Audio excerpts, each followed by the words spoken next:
Welcome back to GoMarquette.com's presentation of the Bond Shymansky Show. Once again, I'm Brian Henry, joined alongside by the skipper of Marquette Women's Volleyball, Bond Shymansky. Coach, we're back for week 2, which means we weren't canceled, which is always positive. Over the weekend, you go into Chicago.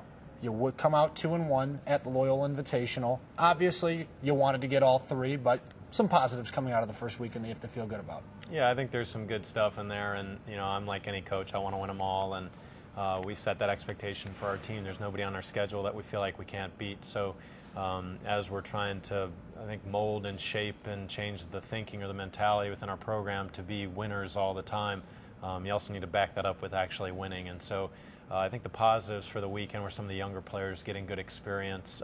Certainly another positive were the older players showing that they know how to play college-level volleyball and elite-level volleyball at times.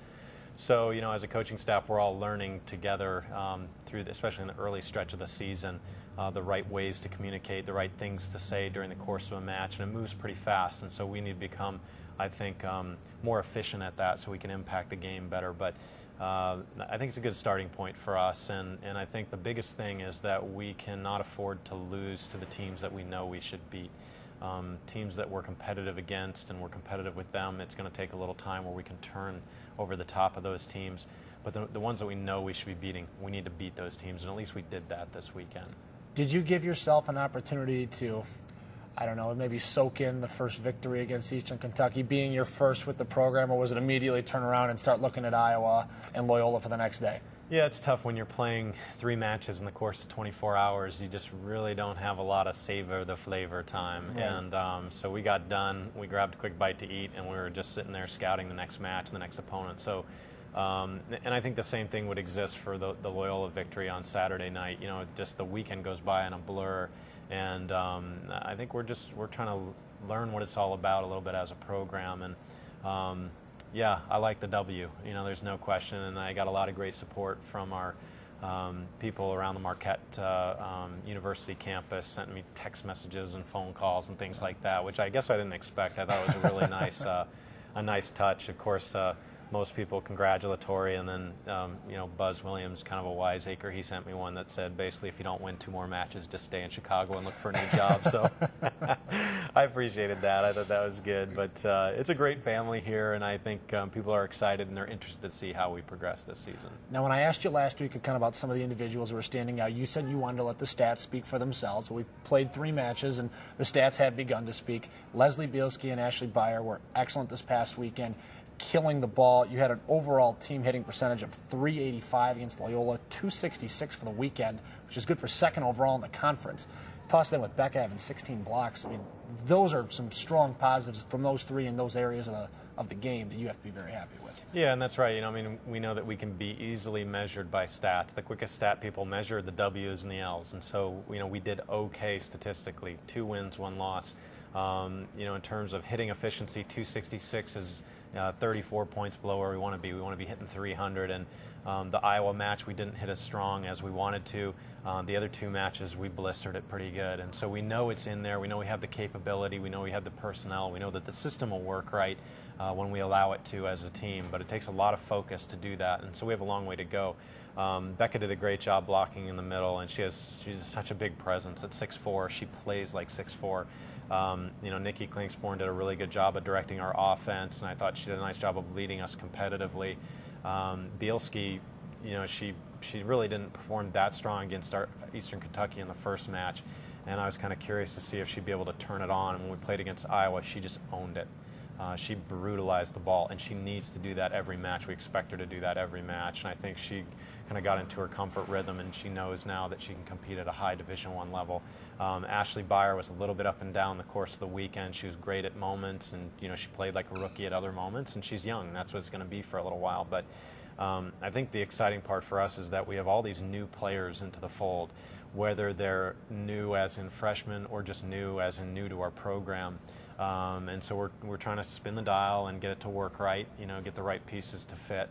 But we have a lot of options, and we had players come off the bench and make significant contribution. We had players step in and just kind of do different things, and it's nice when you can give an opponent different look at times. We had the opportunity to catch up with Leslie Bielski over the weekend at the Welcome Back banquet for Marquette student athletes, and here's what she had to say about her preparation going into the weekend and how it affected her. I just went into it with the mindset of go out and kill him, and then Bond gave us a game plan, and I believe I terminated a lot of the plans, so definitely tried to help it out, and the team did well. Good. Now, did you do anything physically or mentally different than last season coming into this season? Mentally, I just went into it thinking that I was just going to have a lot more fun and go at it with a, go out to kill him attitude. Mm-hmm. Last year I was a little bit more hesitant, but this year I knew there was a lot of competition, between Ashley Byer and Sierra Jones, and I knew I had to go out and work hard. I think I've improved a lot, especially I came in freshman year as a right side, played right side and middle, and then sophomore year we changed it to the outside. And I think I've done a lot better on the outside.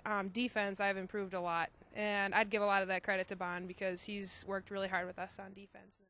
And, of course, to be able to set up players like Leslie, you need a fantastic setter. You already touched on it for just a second. Nikki Klingsborn was excellent this past weekend, Coach, averaging just over 10 assists per set. She dug out 20 balls against Loyola. Obviously not new to college play, coming from the University of Wisconsin.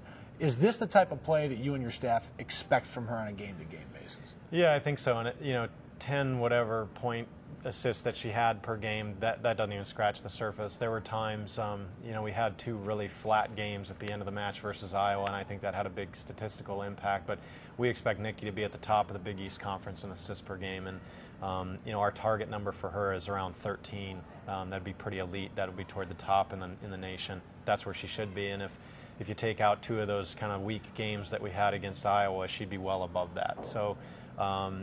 She has the right knowledge. She has the right skill set. She's definitely an all-around baller, and you can see that in her dig stats. She has a presence in the front row as a blocker for us.